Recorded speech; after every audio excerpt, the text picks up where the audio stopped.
Bonjour et bienvenue. Ici vous pouvez voir le démarrage du Tirmoni TM150. Vous trouverez d'abord un aperçu, puis nous passerons en revue les étapes individuelles. Le plus simple est de suivre les étapes dans cet ordre. Tout d'abord, le système est mis en service et configuré. Vient ensuite l'installation sur le véhicule. Avant de passer à l'action, jetons un coup d'œil rapide à ce qui a été livré. Vous devez avoir devant vous le dispositif d'affichage, 2 piles AAA, une paire de connecteurs velcro autocollants, 4 capteurs et 4 piles boutons CR1632, 4 bagues anti-vol et une clé Allen. De plus, un manuel détaillé est inclus, dans lequel tout est également décrit. La mise en service se déroule en 2 étapes simples. Tout d'abord, les piles sont insérées dans le dispositif d'affichage. Lorsque les piles sont en place dans le dispositif d'affichage, vous pouvez déjà observer beaucoup de choses sur l'écran. Vous voyez 4 valeurs de pression, et sous chacune un numéro. Ce numéro est indiqué sur le capteur. Dans le coin à côté de chaque valeur se trouve une icône radio qui a son importance. Si cela n'apparaît pas, aucune donnée n'est reçue de ce capteur. Cela est presque toujours dû au fait que la batterie du capteur est déchargée. Cependant, avant que cela ne se produise, un petit symbole de batterie apparaît à côté du capteur associé en guise d'avertissement. Au milieu se trouve l'affichage de l'unité de pression et un symbole d'antenne. Celui-ci clignote lorsque les données sont reçues. Il y a 2 boutons sous la fenêtre d'affichage. Avec le bouton gauche, permettant d'accéder au menu et aux paramètres. À l'aide du bouton de droite, vous pouvez afficher les valeurs de température des capteurs.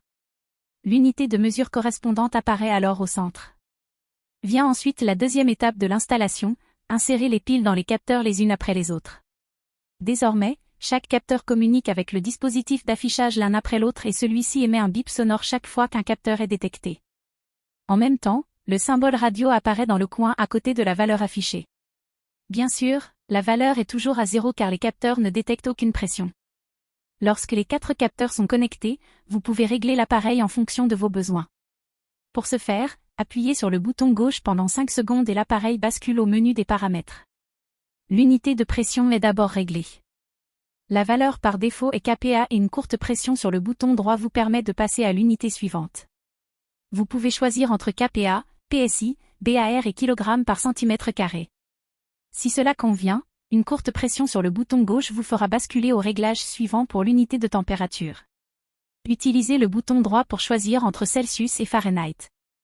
Appuyez ensuite à nouveau sur le bouton gauche, ce qui vous amène au réglage du seuil d'alerte de basse pression pour le premier essieu.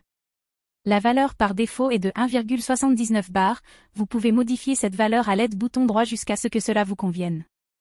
Nous recommandons environ 3 à 5 PSI en dessous de votre pression de gonflage à froid. Le réglage suivant, une courte pression sur le bouton gauche, vous amène au réglage du seuil d'alerte haute pression pour le premier essieu. Comme précédemment, utilisez le bouton droit pour définir la valeur que vous préférez. Nous recommandons 14 PSI au-dessus de votre pression de gonflage à froid. Viennent ensuite les réglages du seuil d'alerte haute température du premier essieu. Le même principe que précédemment, appuyez sur le bouton droit jusqu'à ce que la valeur corresponde. Nous vous recommandons d'utiliser les paramètres d'usine. La prochaine pression courte sur le bouton à gauche vous amène au deuxième essieu et au seuil d'avertissement de basse pression. Réglez à nouveau la valeur à l'aide du bouton droit. Utilisez ensuite le bouton gauche pour sélectionner le seuil d'avertissement de haute pression pour le deuxième essieu et utilisez le bouton droit pour régler la valeur. Appuyez à nouveau sur le bouton gauche et vous arriverez au seuil d'avertissement de haute température pour le deuxième essieu. Ajustez-le ou laissez la valeur par défaut. La prochaine pression courte sur le bouton gauche vous fera quitter le menu et vous en aurez terminé avec les réglages. Vissez maintenant les capteurs sur les valves, 1 à l'avant gauche, 2 à l'avant droit, 3 à l'arrière gauche et 4 à l'arrière droit, et trouvez une place agréable dans le cockpit pour le dispositif d'affichage. À l'aide de la bande velcro, vous pouvez le fixer n'importe où sur une surface plane. Si vous le souhaitez, vous pouvez installer le dispositif anti-vol avec les capteurs. Ce n'est pas une obligation pour le bon fonctionnement du système. Tout d'abord, la bague anti-vol est placée sur la valve, le contour tourné vers l'extérieur. Ensuite, le capteur est vissé.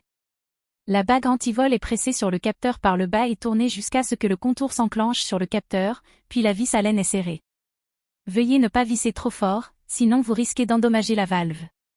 Désormais, vous recevrez une alerte chaque fois que la pression est trop élevée ou trop basse, ou lorsque la température est trop élevée, en fonction des seuils d'avertissement que vous avez choisis.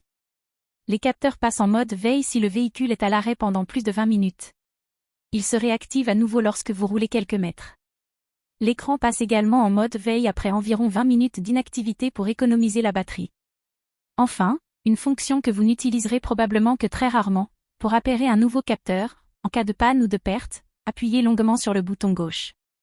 Après 5 secondes, le mode de réglage apparaît, maintenez la touche enfoncée 5 secondes de plus et l'écran entrera en mode apprentissage. Dans ce mode, LEN est affiché dans les 4 positions.